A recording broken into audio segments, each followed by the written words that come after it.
the fractions, leading it by just under a length to Shield Fleet. 4 more, Someday Lady third. Innovative still in the fourth spot with a half mile to go, and another 4 to Hey Lil Lady. It's Respoli and Thought Process. Shield Fleet trying to pester a bit in second.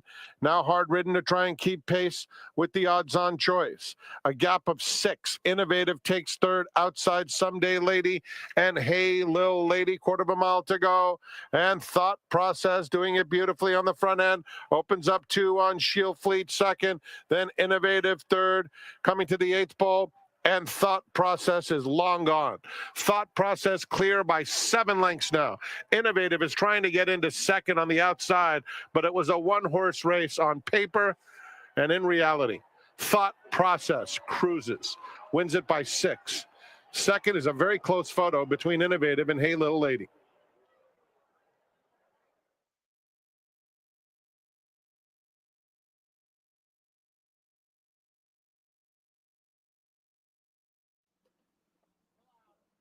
Mining District to the outside.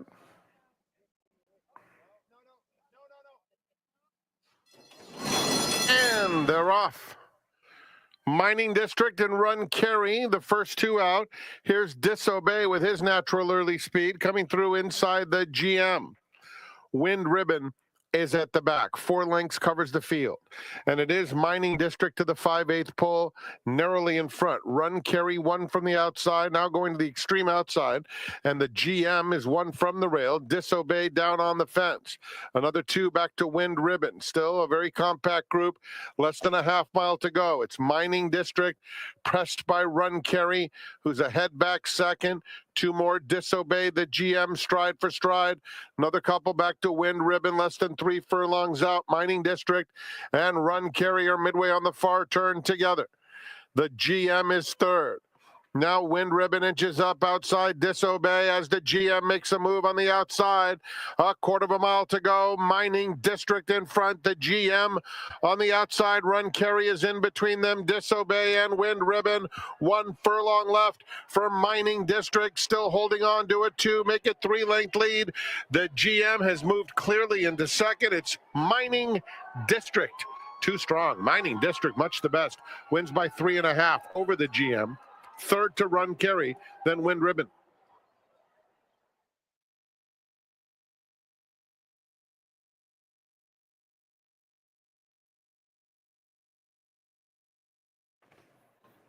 Starry Heavens.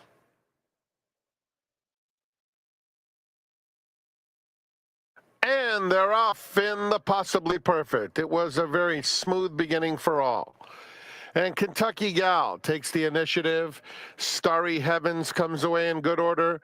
And Mrs. Astor is in between those 2. As they get to the main course, it's Kentucky Gal, the leader, opening up a 1.5 lengths. Here's Starry Heavens in the center of the course, now coming to challenge. And in behind them, Mrs. Astor, 2 back in third. Mahina is on the rail, followed by Paris Secret. And Queen Lecca is 6 lengths off Kentucky Gal, who will show the way, prompted by Starry Heavens. 2 more, heavily favored Mrs. Astor covers Mahina, a 1.5 lengths Paris Secret, and Queen Lecca. They move into the Santa Anita Clubhouse turn. And it's Kentucky Gal. Left alone now, opens up a 1.5 lengths. Starry Heavens, Antonio Fresu tracking from second. And then it's Mahina and Mrs. Astor still right together. No change in the running order. Paris Secret, 5 off the pace. And 2 more to Queen Lecca. Juan Hernandez and Kentucky Gal. Going toward the half-mile pole, leading by a 1/2 length. Starry Heavens still second. Mahina at the rail. Mrs. Astor yet to be asked in fourth, 3 lengths off the pace. Paris Secret is next. Queen Lecca has trailed throughout. Kentucky Gal, Starry Heavens. The stablemates go into the far turn together. Mrs. Astor now starting to pick up a bit of momentum, taking third. Mahina is just inside of her. Then comes Paris Secret for 5 to make up. 3 to Queen Lecca. Kentucky Gal gets a bold challenge from Starry Heavens at the top of the stretch. These 2 come to the 8th pole together. Mrs. Astor still 2 back in third. Starting to pick up a little bit of ground. Has to get to this top pair as Mahina dives down toward the rail. Mahina running a very big race. And here's Mahina on the inside. Mrs. Astor, Starry Starry Evans, driving finish, misses Astor. Got there. Mahina, huge in defeat. Photo, Starry Evans and Kentucky Gal.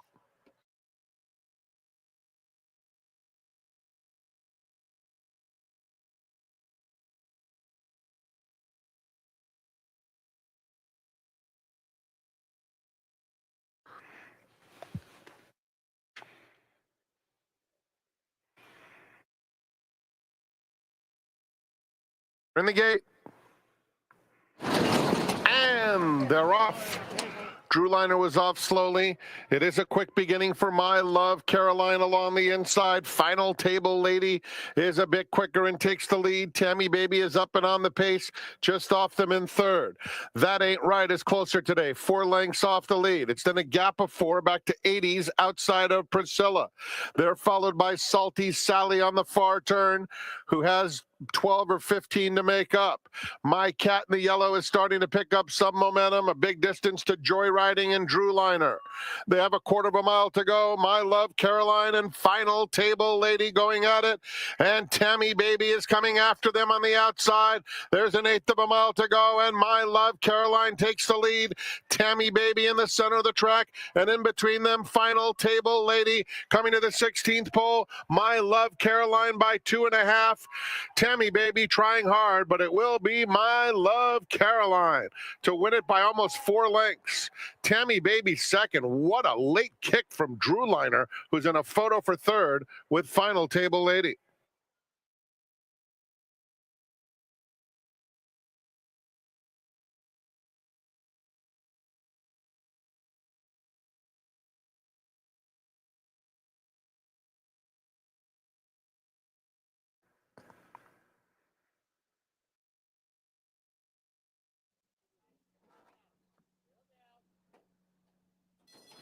And they're off. Sharp as Attack in the center wins the break. Osage Creek on the outside has some early interest, and Law Abiding now moves up to take second. Here's Noble Reflection cruising up to them along the inside, and Noble Reflection and Sharp as Attack now hook up on the front end, with Noble Reflection being a bit quicker. Osage Creek is now in third, Law Abiding fourth, Commander on the rail, a close-up fifth, just 3 lengths off the lead. Harry's on the fly second to last, and What Makes Sammy Run trails. It's Noble Reflection into the far turn, almost a length in front of Sharp as Attack second. Commander is on the fence, Law Abiding in between. Osage Creek, they are followed by Harry's on the fly. What Makes Sammy Run starts to pick it up from behind. He's angling to the outside with the blue blinkers. They're at the top of the stretch, and Noble Reflection has a 2-length lead. Sharp as Attack, Commander, What Makes Sammy Run, Sharp as Attack overhauls front-running Noble Reflection. What Makes Sammy Run is rallying on the outside. Commander finishing well, and What Makes Sammy Run pulling up. It looks like it will be Sharp as Attack. Sharp as Attack won it. Noble Reflection second. Commander was third in front of Harry's on the fly in a battle with What Makes Sammy Run.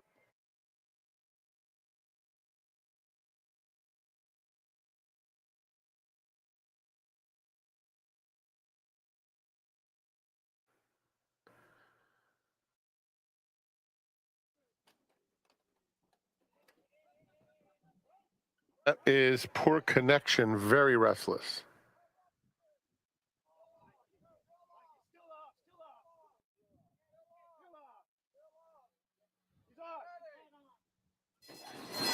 And they're off. One more time, very quick. Poor Connection did come out smoothly. And on the outside of them, it's Reno in third. Now, here's Penalty Box kicking through along the inside, and Penalty Box takes the lead. Doesn't appear to be a whole lot of pace on. Sierra Silver is in fifth, 4 lengths off the battle. Then comes Cheever, a gap of a half dozen to Lorenzo Bernini and Nassau's Circle, those two well at the back. So it is Penalty Box. Responding to those blinkers and showing the way to the half-mile pole in hand, in command. Sierra Silver moves up to claim second. Cheever is at the rail. One More Time is next. Poor connection between rivals. Reno outside of them. Still a big gap to the two trailers, Nassau's Circle and Lorenzo Bernini. They're coming to the quarter pole. Penalty box the leader. Heavily favored Sierra Silver comes to tackle, and Sierra Silver makes his move and takes the lead at the top of the stretch. There goes Sierra Silver at the top of the lane. Cheever angles out. These are the two to decide it. There's an eighth of a mile to go. Sierra Silver kicks on strongly now. Opens up 3. Cheever is chasing with everything he has, but it will be Sierra Silver. It's cap and gown time, and he'll graduate with honors this afternoon. Sierra Silver strolls 4.5 lengths. Cheever second. Penalty box and Lorenzo Bernini.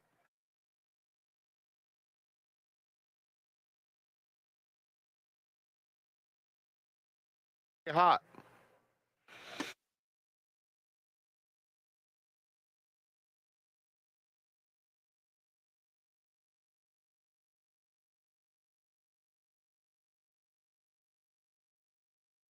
Will be Watsonville.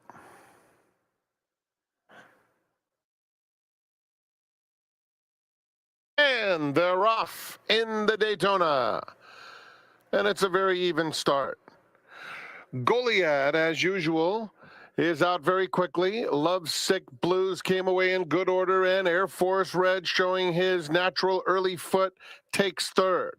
They're followed by Bran and Motorious racing side by side, and Watsonville at the back of the field. Mike Smith puts the pedal to the metal on Goliad, who flies down the hill with a 3, make it a 4-length lead now. Lovesick Blues is racing second, and Air Force Red just inside of him. Another 2 back to Motorious, who's 7 lengths off Goliad. At the rail comes Bran, and behind them, Watsonville. Heading to the quarter pole, Goliad to catch, 3-length lead. Air Force Red, Lovesick Blues. Motorious has a clear shot. Bran is just inside of him. Motorious is starting to roll now down the center of the course as Air Force Red got the jump on him, but 4 of them line up, and when Motorious fires, it's bad news for everyone else. Motorious bounding through the stretch in fine form to dominate the Daytona. Brand completes the exacta. Air Force Red third. Lovesick Blues finish fourth.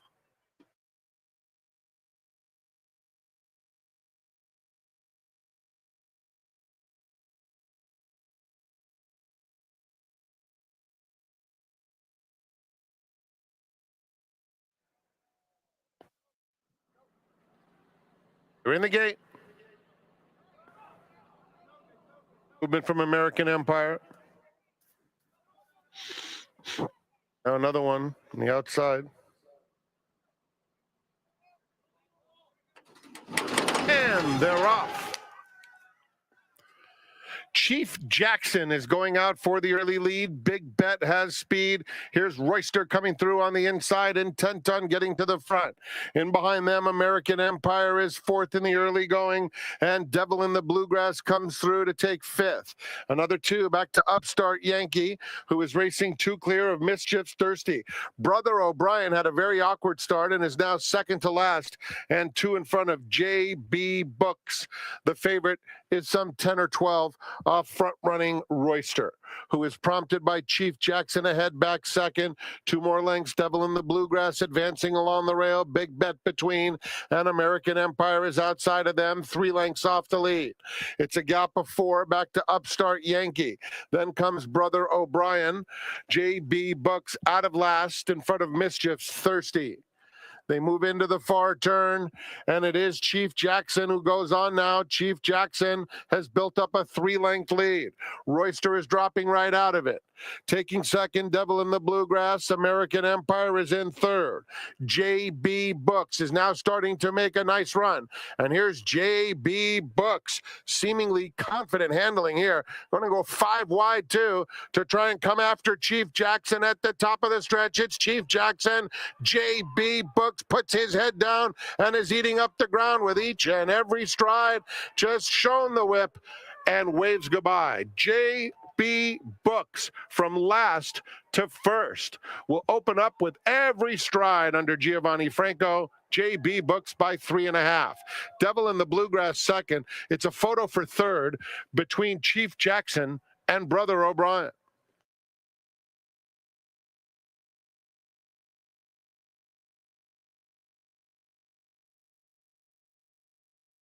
One vodka. Family made. Enjoy responsibly.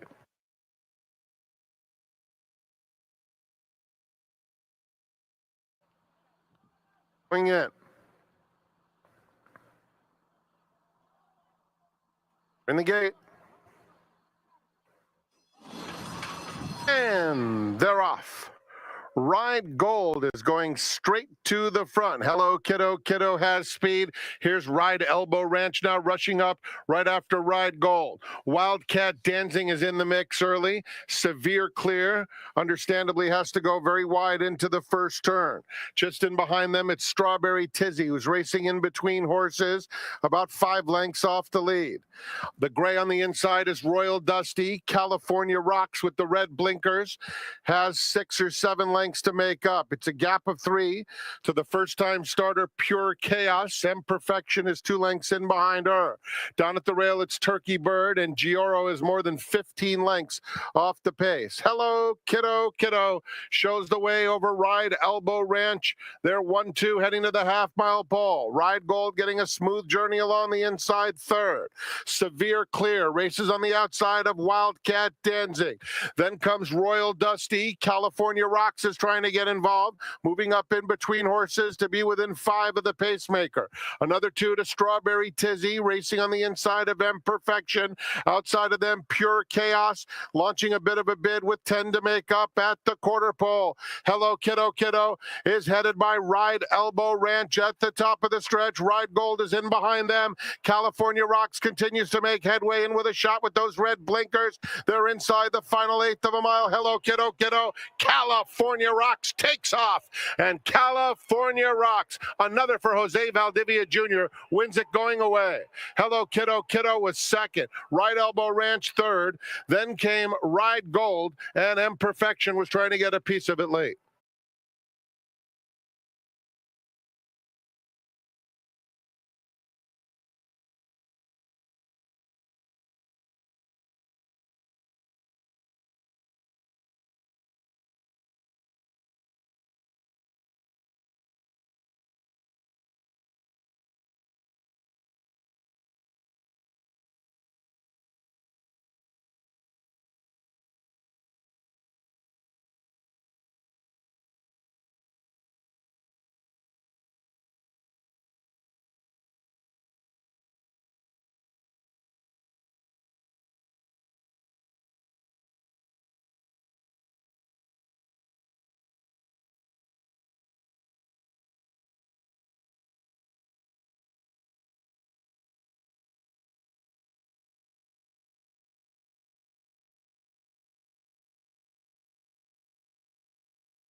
To all the dads out there, a very, very happy Father's Day from all of us here at the Great Race Place. To all of you, both on track as well as all around the country. Hi, everybody. My name is Tom Quigley, VIP Player Concierge. Welcome to closing day, which means mandatory payouts in all the pools, including the Pick 6, the Super High 5, the Coast to Coast Pick 5, etc., etc. Our seminar guest today, he's the sire of 3 beautiful children. You've seen him on the seminar before. He's one of the most prominent clockers anywhere in the country. He calls Southern California home. His name, Toby Turrell. Toby, happy Father's Day. Welcome to the seminar.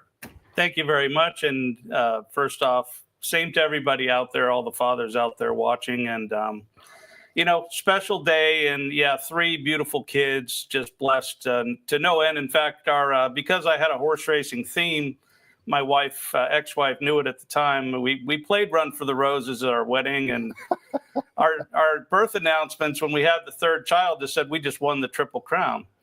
So there's always a racing theme, but there's a racing theme in my family. My dad is watching, Toby Turrell, and to me, he's the dean of all California racing at going strong at 82 years old. And my mom and my stepdad are watching, and they're watching from Florida. Made sure of that today.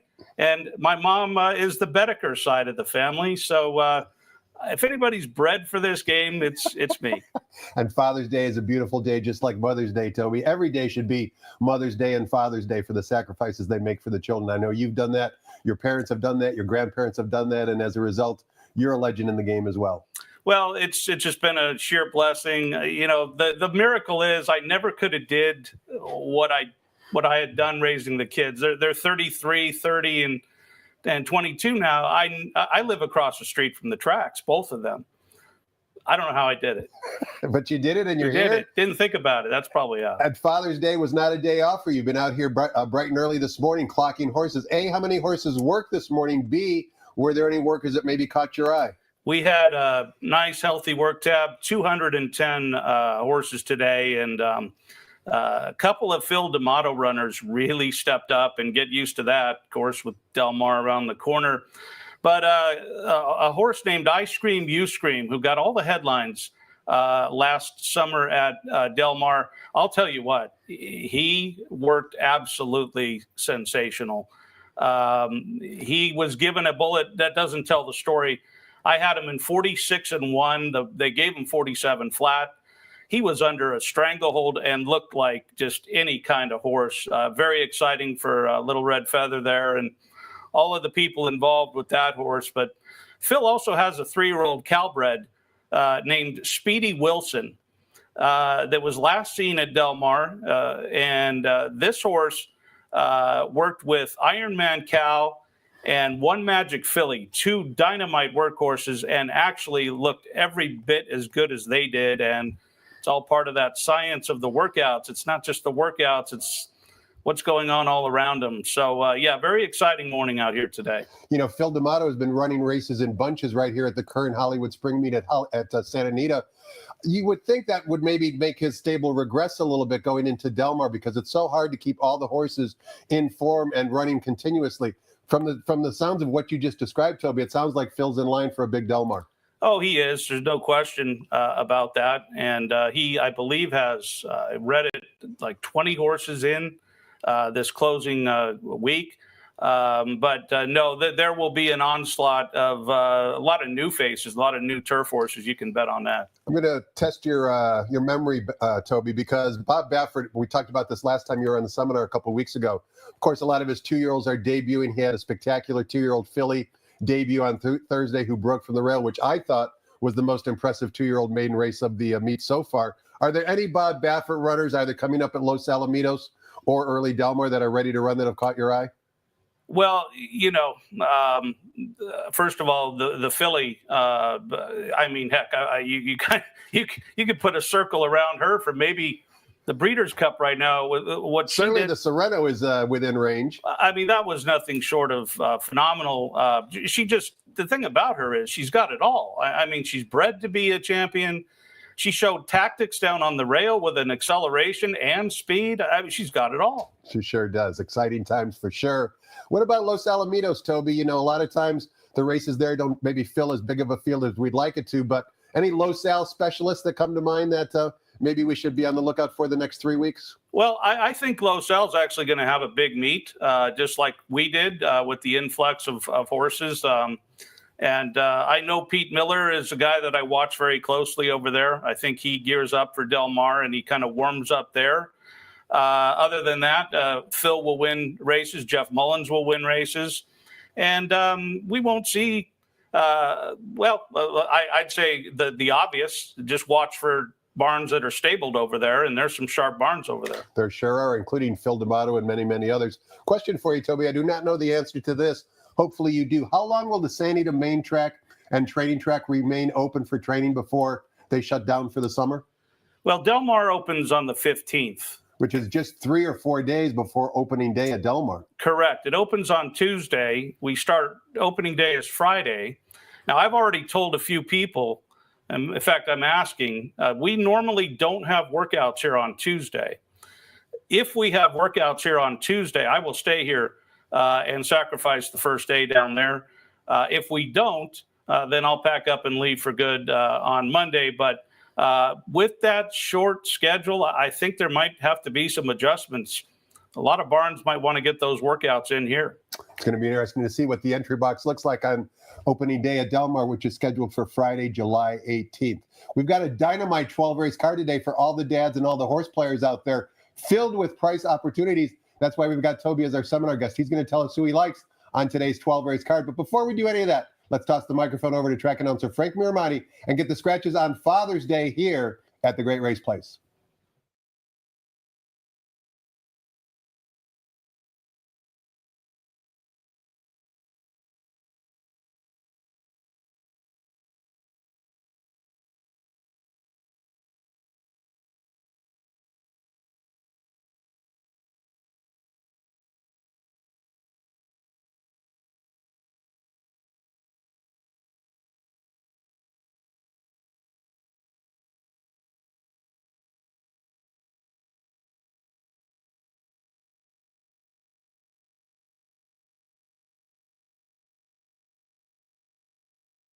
Happy Father's Day.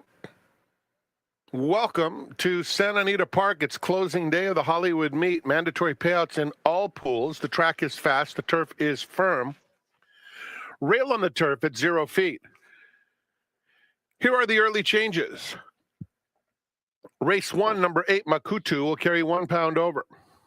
50-cent early pick 5. Early pick 4 starts with the second. No program changes. And there are no changes in race number 3. Turning to the 4th, number 2, Ready to Dare, will carry 1 pound over. Scratch number 7, Eastwick. Scratch number 8, Big Whoosh. In race 5, scratch 3, Happy as a Clam. Scratch 5, Our Sweet Candy.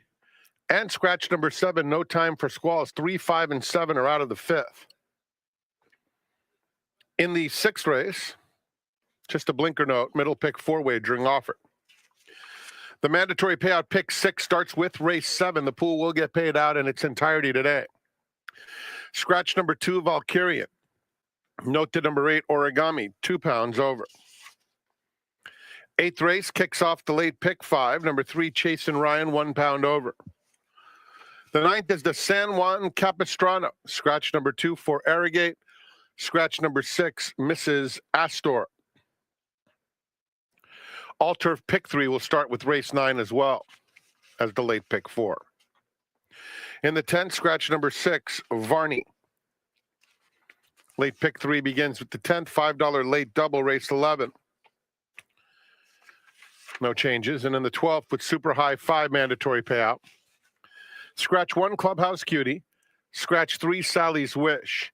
Note that 5, Pennyworth, the jockey Abel Lescano. And number 13, Will Run.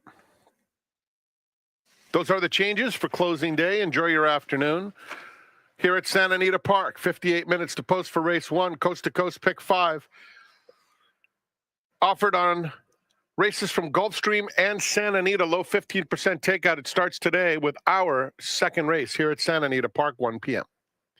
Let's go back to Quigley's Corner. His special guest is Toby Turrell.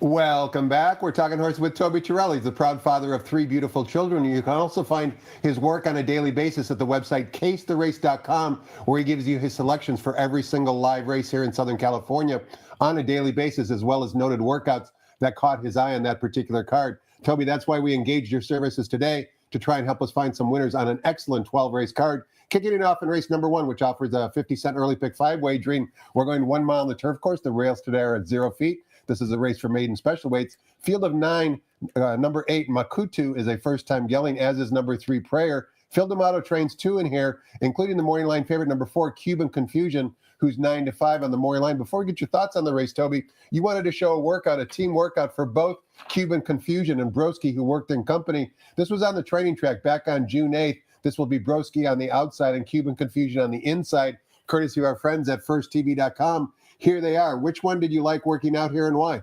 Well, I like them both, actually. And a big shout out to cameraman here, Rudy, who I know is watching. Talked to him this morning. And they did, like you said, they do a great job. And the horse on the rail, Cuban Confusion, is just a terrific workhorse. I did not think he would still be a maiden at this point of the game. The thing here is he's under a giant hold. He's got a ton of speed, and you can see that right here. As he could have run away from this horse and did not, because that's the plan of the work, to keep them together. But both horses are full of themselves late. But look at Cuban Confusion. He's just a stick out on that rail, and I'm just hoping he breaks today. He has not broke in any of these 3 local races. If he breaks, goes to the lead, I'll get excited. But if he does not, then his stablemate you just watched right there, Broski, he'll be tough to beat too. 4 and 9 in race number 1. So says our seminar guest, Toby Turrell. Let's turn the page, Toby. Take a look at race number 2. Begins at 50-cent early pick 4. You'll notice the theme in most of these early races continuing throughout the card. A lot of 2-turn races today, including race number 2, which is 1 mile on the main track, starter optional claiming types. Field of 7, number 5, Atomic Drop from the Steve Knapp barn, 7-5 on the Maury line. Talk to us about race 2. Okay, well, there's a lot of speed signed up in this race. The 1, the 2, the 3, and the 5 horse all have speed. The number 7 horse, who I like in this race, Major Tom, will be rolling from the back. If that speed materializes like I hope it does, this horse will be coming with leaps and bounds, just like he was in his prior race here under Giovanni Franco. Atomic Drop has run winning races, deserves to be the heavy favorite. But like I said, if he gets caught up in that speed, he's a puller, Atomic Drop. He doesn't settle.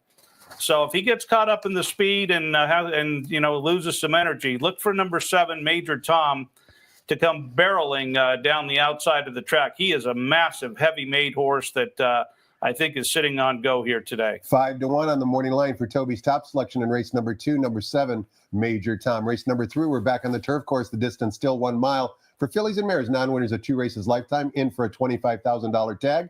Field of 6, number 2, Step It Out, is the 6-5, morning line favorite. Umberto Rispoli on a number of morning line favorites today, including this one. Give us your thoughts on race 3, Toby. Well, we're not going to step out of the box at all here, as they say. I like the 2 favorites. The aforementioned Step It Out with Umberto up is my top choice.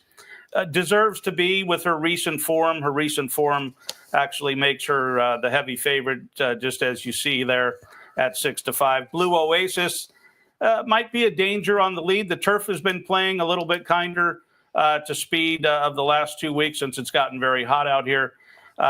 So no big price there either. But 2 and 4 in race 3. Follow-up question for you, Toby, in race number 3. That would be concerning number 5, Hey Demps, who we haven't seen since June of last year, coming off a long layoff for trainer Mike Pipey, taking a drop down in class. Mike Pipey does very well off layoffs in similar situations. Have you seen her work in the morning, and what have you thought about her performances? Yeah, she had some really nice high-energy workouts a couple of months ago, and maybe couldn't get in a race or had a little setback. I don't know. But the workouts the last couple of weeks haven't matched the ones from a couple of months ago. So there's some question marks. What about Armando Ayuso, the jockey? He's been winning races in leaps and bounds, relatively new face in Southern California. I'm assuming you've been impressed with his performance here in Southern California. Oh, absolutely. I'll tell you what, one thing we have out here you don't have to worry about, our jockeys. We have, I mean, you go right down the list, and I put my money on a long list of them here. I concur, Toby. Certainly a deep and talented jockey colony here at Santa Anita and Southern California. Race number 4 is a maiden claiming race. All of the runners in here are 3-year-old fillies. They're in for a $20,000 tag. 2 scratches, scratch the 7 and 8, leaves us with a field of 6. Likely post-time favorite's going to be number 5, Double Cappuccino at 3-1. Before we get your thoughts on the race, Toby, another workout you requested. This would be for number 3, Lady Rider. This was a gate drill on the main track back on the morning of June 7th. What did you like about her performance? Well, she's broken slowly, and that's cost her. It's why she's probably still a maiden. The objective here, as you just saw, was to get her out of the gate and get her running. And that's what they did. You can see her lower herself nicely here with just light urging from the rider. She's lowering that head. She wants to run, and this was all I needed to see. When I saw that she stopped the clock in 47.2, I just started thinking to myself, if she breaks, shows this speed, I think she'll graduate wherever she shows up. And interestingly enough, she's by Accelerate, and she's going to show up in a route race. So I hope she breaks just like she did in this gate drill and shows that speed. And if she does, I think they'll have a hard time catching her. My second choice is Scratch, so we'll just leave it at that. Easy enough in a 6-horse field. Race number 5, we're continuing to run 1 mile, this time again on the turf course. Starter optional claiming race for fillies and mares. 3 scratches in this particular race. 3, 5, and 7 have been declared out of the race. That leaves us with a field of 5. Morning line favorite now likely to be less than even money is number 6, Word Play from the Red Hot Jeff Mullins barn. Here's Umberto Rispoli again. Thumbs up on the favorite here, Toby. Big time. I believe that this filly holds all the aces without any question. And her trainer is not slowing down, Jeff Mullins. He's been very active at the claim box. He's got maybe a few more 2-year-olds than normal. But this is a filly that's just gotten sharp, and she's still working like she's dead fit and ready to roll again. So I will be singling number 6 in here, Word Play. Speaking of 2-year-olds, they kick off the 50-cent middle pick 4 on today's 12-race card. In race number 6, it's a maiden special weight race for Calbreds going 5 furlongs on the main track. This also is a split of race number 8. We've got a good field of 10 here. Morning line favorite is number 9, Jalisco, at 3-1 on the morning line. It's interesting. You wanted to show another workout for number 4, Octoon Baby from the Tim Octoon barn. When I had Millie Ball as my seminar guest and put her on the spot asking if Tim had any talented 2-year-olds, this was the particular colt that she mentioned. Here he is working on June 5th. This is a main track gate drill, as we saw breaking from the gate. Octoon Baby is the gray runner on the inside. Yeah, and the key elements of this work have already taken place. She broke like a shot. The rider reached up and took a giant hold of him because he would have run away from the mate if he did not. And the goal of most workouts, by the way, is to keep the horses together. I learned that at the fairgrounds when I called Kenny McPeak one day, and he was furious when I told him that his horses finished a few lengths apart. But these horses, you see the pressure here, but the key is the gate speed. Show the gate speed. It's going to respond to the pressure here, and it's everything you want to see, hopefully, for a win early type performance. I assume Octoon Baby is your top choice. Who do you think maybe would round out the exacta? Well, you already saw that the number 6 horse can run in his local debut for Doug O'Neill. It ran a very professional race, ran on the rail, made the move on the winning move on that rail, not afraid to run inside of horses. But the winner was gone that day. And he had to settle for second, but he's already shown us he can run some. Looking at bullet workouts throughout the field, Toby, a couple additional follow-up questions for you. Number 2, Forever Ben. Carla Gaines has had a very good 2025. The bullet workout on June 11th looked to be maybe sharpening up the speed, but there's a bullet work 3 workouts back. Have you seen Forever Ben in the morning? Yeah, he's he's got a little speed. He's down there on the inside, so that might be a little tough. But he was very unsettled in his last work, very headstrong. And, generally speaking, you kind of got to get that out of the horses. So we'll see if if they've gotten it out of him in a few days. And another son of Stanford in the field in race number 6 is number 8, Stanford Dropout. Some bullet workouts at 3 furlongs for trainer Brian Corner. Brian can get first-time starters ready to roll. Yeah, and this is a big, massive, heavy colt. So early on, back in April, early May, I would have told you no chance on this horse. Ever since then, he's gotten him a lot more fit. The last couple of workouts have been respectable enough, but I do believe he's playing just a touch of catch-up just because of how big he is.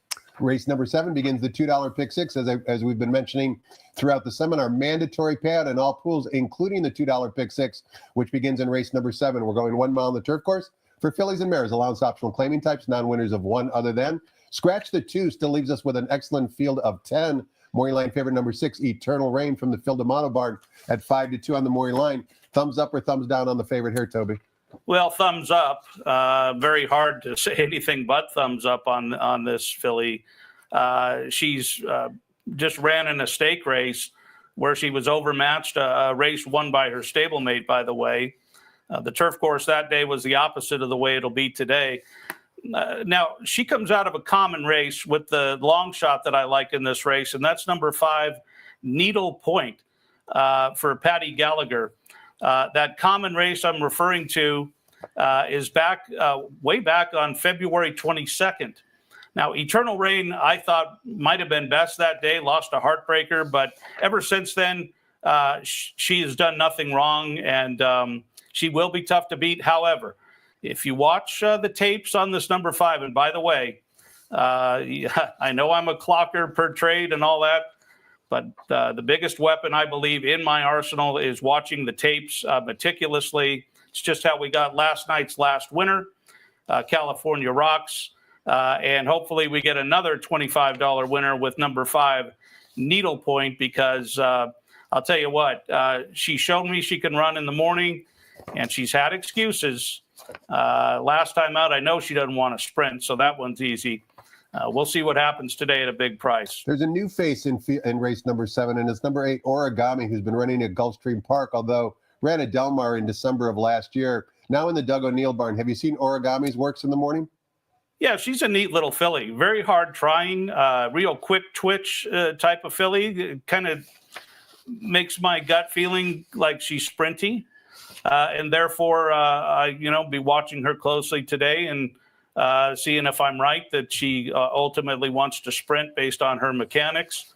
But a very hard trying, nice little athletic filly here. One more follow-up question for you, Toby, only because she's getting so much respect on the morning line. That would be the runner on the outside, breaking from the difficult post position, number 11, Hopeful. Have you seen her in the morning? She's first-time Lasix today. Yes, I have. And, one of the trainers that's been red hot, of course, is Mark Glatt. And I'm sure that had a little bit of weight and influence on that morning line. And the jockey doesn't hurt either, Antonio Fresu. But this is where I am leaning on the clocking, because I'm not really sold on her first time out locally off this layoff yet. And I'm hoping that 11 post, maybe et cetera, makes it a little hard for her to overcome that today. Toby likes a big price in race number 7. On top, number 5, Needle Point, 12-1 on the morning line. Race number 8, as previously mentioned, a split of race number 6. Race 8 also begins the 50-cent late pick 5. 5 furlongs on the main track for maiden special weight Calbred 2-year-olds. A good field of 10. Morning line favorite on the bottom, number 10, Hero or Zero, 3-1 on the morning line. A lot of different ways you can go here, Toby. Which way are you going and why? Yeah, well, that's the way I'm going right there on Hero or Zero. This colt is just racy. I'll never forget way back in the early Hollywood Park days when I was just sitting there, just green as could be, and I just used to love watch horses come off the turn. And real stone cold racy runners will take that hook at the top of the lane, and they'll just come off of there with a racy look. And that's what this colt did in his work two back. He just showed me that he's very racy and just a runner at heart. And normally that'll win a maiden race at this stage of the game. Now he has to overcome this post, but he's got a trainer that, by the way, I know a few weeks ago I said this Acknowledge Me Please was a stone cold runner, and he was. He did everything but win, but Mr. Baffert showed up with a horse called Desert Gate that was just a little too tough to beat. But with all that said, Doug will and can crank 2-year-olds up first time out. The 8 horse in here is interesting. Arkadelphia. Luis Mendez, quiet at the meet, but I discovered that reason through the back door a few weeks ago. They had a plan. They got all their horses ready in Florida, and they shipped them all out here now. They're all out here now, I believe, and I think they went to the old drawing board and figured out all that ship and win money that's at stake and shipped the crate out here. And this is a horse that's going to the dirt today.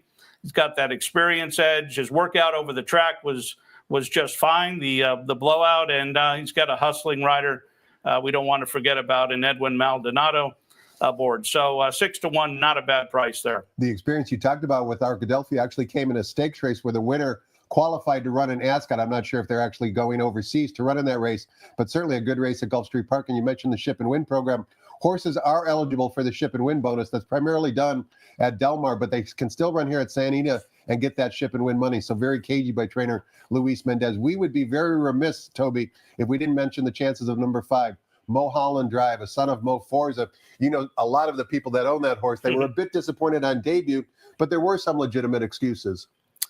Well, interestingly enough, does the horse want the dirt after all? That would be the first question. It might not be a turf horse, big, tall, nice-looking big black horse. And it's interesting that Juan Hernandez certainly sees fit to stay aboard after the debut effort. So some things to like there. And like you said, there'll be a big rooting section on board today. Race number 9 is our feature race on the grade on today's 12 race card.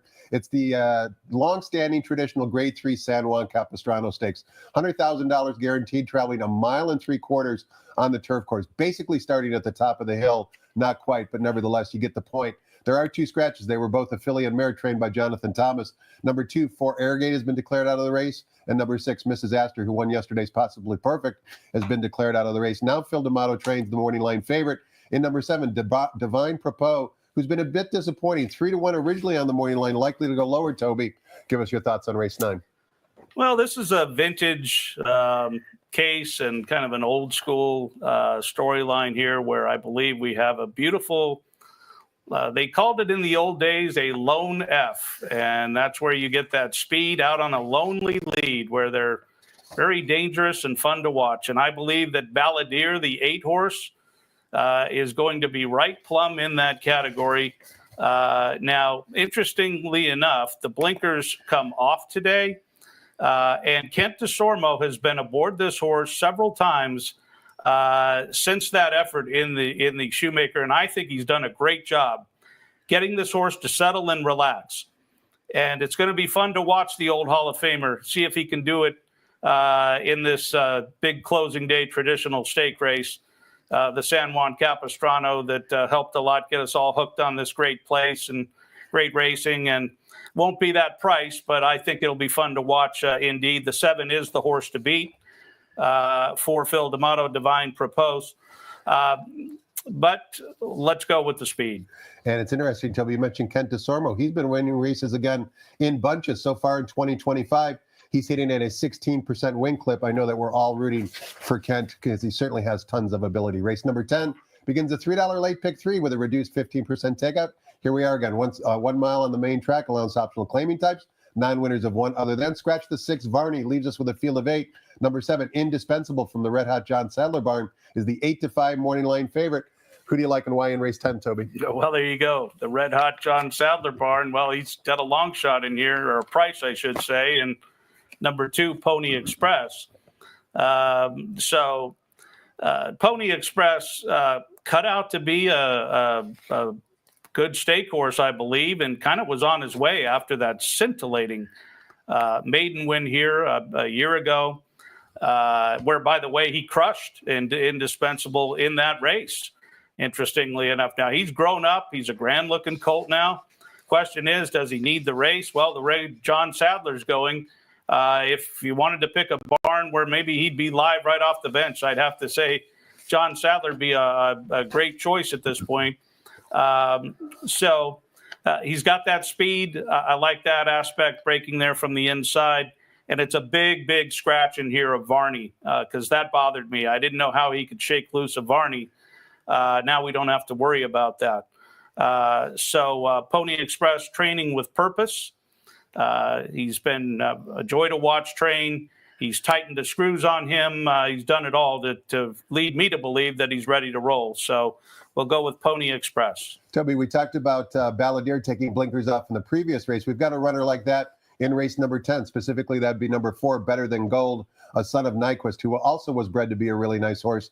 Haven't seen him in the afternoon since late August at Del Mar. Have you seen any of his morning activity?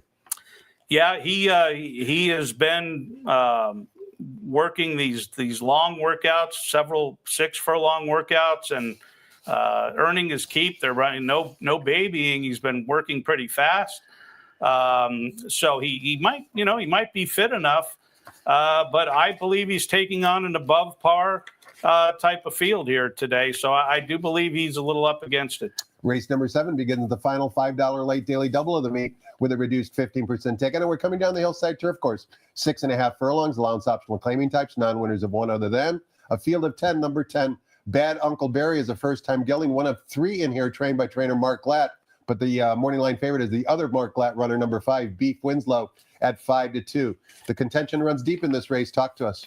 Yeah, well, I mean, it's hard to take the shorter priced Mark Glatt in here, but I have to do that with number 5, Beef Winslow. And the reason why is because both races that he has run off of the nearly, well, it was a year layoff, they have both been terrific races. In fact, his mile race on April 5th, he really ran off the charts, came back and did not bounce, and won in that push button manner where he just pushed the button, the horse took off and went.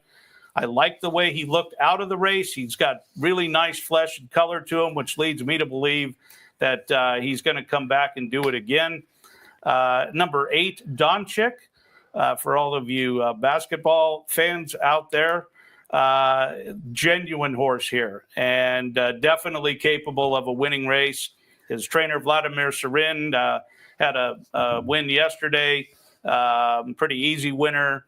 Got the leading jockey here and Mr. Frazu up. Lots to like about number 8, John Chick, the big gray horse, the 7-year-old. So 5 and 8 in race 11. Before we talk about the final race of the meet in race number 12, just a couple of housekeeping notes. First of all, keep in mind live racing resumes this coming Friday at Los Alamitos. That would be June 20th. As we mentioned previously, we'll shift down to Del Mar after that, and opening day there will be Friday, July 18th.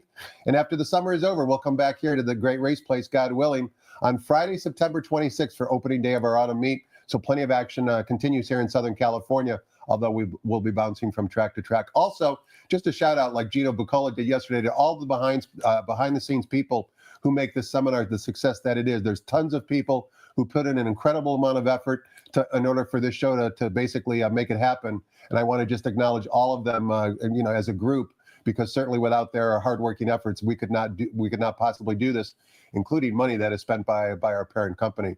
All right, Toby, $1 super high five wagering with mandatory pad in the final race of the meet, 6 furlongs in the turf course, maiden special weight, Calbred, fillies and mares, 2 scratches, scratch the 1 and the 3. That means number 13, Tiger Fire, does draw into the body of the field. Make the jack in number 5, Pennyworth, Abel Lascano. Give us a winner to close it out. Well, on that note, I don't really believe this is a race to try to single, so I'll just put that out there right up front. I think it's a wide open race, a very fitting way, by the way, to end off this terrific winter spring meet that we've had here. And I'm going with an unknown quantity, number 6, Lavender Love. The Grazen filly, just something about everything I see here that catches my eye with Lasix, hustling rider aboard in Diego Herrera. Richard Baltus, I'll tell you what, he knows how to do it. And this filly will be a big, big price. The filly that won't be a big price is right next to her, and that's Gotta Vary. She ran lights out last time and got tagged in a heartbreaking loss. with that race under her belt, a bullet workout since, and a trainer who's having a pretty good run himself in 2025, and Dan Blacker, she will be hard to beat. I do want to mention one gigantic long shot on the outside, Uptown Preacher. If not even today, for the next time she runs, big, beautiful framed filly, strong looking filly. Carla Gaines had a $100 winner at the meet. So boy, wouldn't that be something if she had two? But I will be watching number 11, Uptown Preacher, as well. And Toby, before we take a look at the Coast to Coast Pick 5, I just want to give you the forum for a minute to talk about what a successful meet it's been, both from a field size standpoint, from a handle standpoint, from a safety standpoint. There's a lot of positive momentum in Southern California these days. Well, it's tremendous positive momentum. And I do believe that our handle, in the face of everything, shows such phenomenal potential. If we get an inventory of horses here like we just did for this meet, and we add to it, I believe the sky is the limit for Santa Anita. And honestly, I believe it's for the good of the whole sport. This is the best racetrack in the world, bar none. You can just look right behind me and see it. I watch it every day and know it in my heart and soul. So I'm celebrating this meet with everybody here. And we thank all of you for supporting Santa Anita as well. Again, without your support, none of this would be possible. So thank you so much. Happy Father's Day to all the dads out there. Enjoy the afternoon. Wish you nothing but the best of luck. And God willing, we'll see you on opening day at Santa Anita on September 26th. Keep in mind, as my producer just reminded me, the Coast to Coast Pick 5, one final time with a mandatory payout. Toby gave you winners in races 2, 5, and 7 here at Santa Anita. It's your job to find the winners at Gulfstream Park, race 7 and 8. Coast to Coast Pick 5 always pays well, dollar minimum, low 15% takeout. Thanks again, everybody, for watching. Have a great afternoon. We'll see you soon.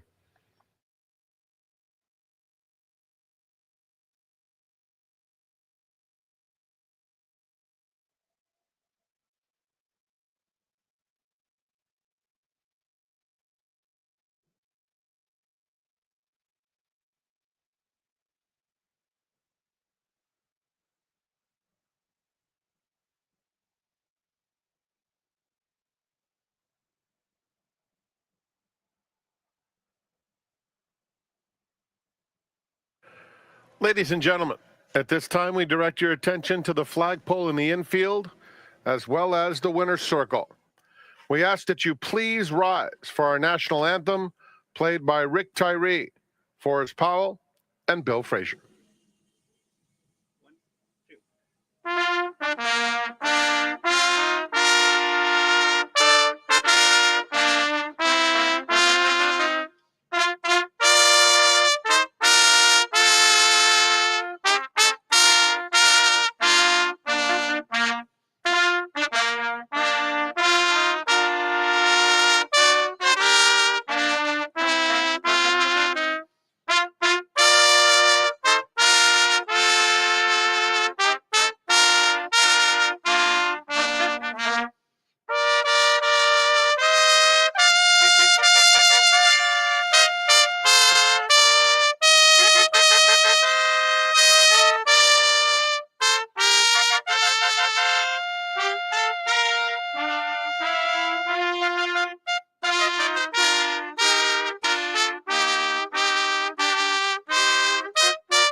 Bill Frazier, Rick Tyree, and Forrest Powell, ladies and gentlemen. They'll be here all afternoon. Happy Father's Day. Welcome to closing day of the Hollywood Meet at Santa Anita Park. We are fast and firm. The track conditions brought to you by John Deere. Rail on the turf at 0 feet. Here are the changes. Race 1, start of the early pick 5, just an overweight for number 8, Makutu. Will carry 1 pound over in race 1. In the second race, there are no changes. Early pick 4 wagering. And keep in mind, the Coast to Coast Pick 5 starts with our second race today. It starts at Santa Anita Park. Race 3, no changes. In the fourth, scratch 7, Eastwick, scratch 8, Big Whoosh, note that number 2, Ready to Dare, is 1 pound over. 5th race, scratch 3, Happy as a Clam. Scratch 5, Our Sweet Candy. And scratch number 7, No Time for Squalls. 3, 5, and 7 out of the 5th. In the 6th, middle pick 4 wagering offer. No scratches or jockey changes. 7th race starts the pick 6, scratch 2, Valkyrian. Note that number 8, Origami, 2 pounds over. In the late pick 5 start, which is in race 8, number 3, Chase and Ryan, 1 pound over. The 9th, the traditional closing day feature, the San Juan Capistrano. Scratch 2 for Arrogate, scratch 6, Mrs. Astor. All turf pick 3 begins with the 9th. In the 10th, $3 late pick 3 starts, scratch number 6, Varney. The 11th offers late double wagering, $5 version, no changes. And in the 12th, scratch 1, Clubhouse Cutie, scratch 3, Sally's Wish. Note that 5, Pennyworth, the jockey Abel Lescano. And number 13 does draw in. Enjoy your day, celebrating closing day and Father's Day here at Santa Anita Park. The Coast to Coast pick 5, as mentioned, starts with the 2nd. We are 26 minutes away from the first of 12.